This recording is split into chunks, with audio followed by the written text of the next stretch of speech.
साबिक मरकजी वजीर और बीजेपी लीडर स्वामी चिन्मयानंद से कल रात एसआईटी ने 4 घंटे तक पूछताछ की है। कल शाम 6:20 से शुरू हुई पूछताछ 10:30 बजे तक चली। आईजी नवीन अरोड़ा और उनकी टीम ने चिन्मयानंद से लगाए गए इल्जामात के बारे में भी पूछा। वहीं हॉस्टल के कमरे में शवाहिद से छेड़छाड़ से मुतालिक भी चिन्मयानंद के बयानात कलमबंद किए गए।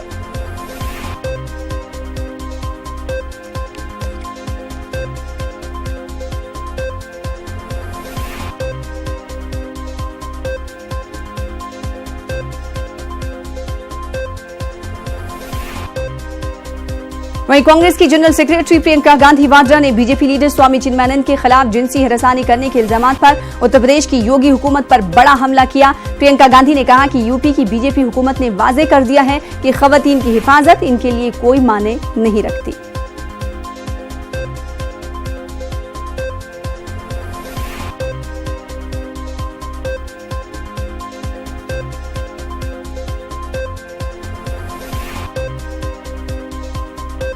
उन्नाव इस्मत-दरी मामले में आज कोर्ट मुतासरा की चचा से मुतालिक समाअत करेगा। 2 मुकदमात में गवाहों के कोर्ट में हाजिर न होने की सूरत में अदालत ने पुलिस की सरजनिश की थी और 13 सितंबर तक के लिए समाअत को टाल दिया था। उन्नाव जिले की अलग अलग कोर्ट में चल रहे 6 मुकदमों में समाअत के लिए मुतासरा के चचा को तिहाड़ जेल से कोर्ट लाया जाएगा।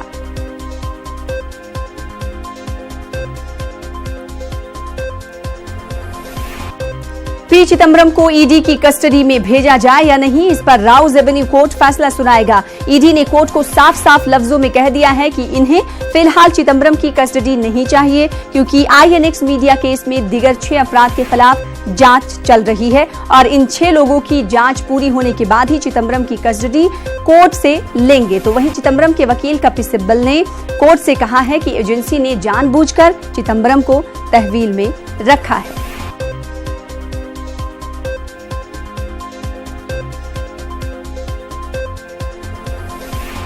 आज रॉबर्ट वाड्रा की बैरून मुमालिक जाने की दरखास्त पर राउज एवेन्यू कोर्ट फैसला सुनाएगा। रॉबर्ट वाड्रा ने अदालत से स्पेन जाने की इजाजत तलब की है। रॉबर्ट वाड्रा ने कहा है कि वो कारोबार के सिलसिले में 20 सितंबर से अक्टूबर बैरून मुल्क जाना चाहते हैं, जबकि ईडी ने इसकी मुखालिफत की है और कहा है कि वो शवाहिद के साथ छेड़छाड़ के लिए बैरून मुल्क जाना चाहते हैं।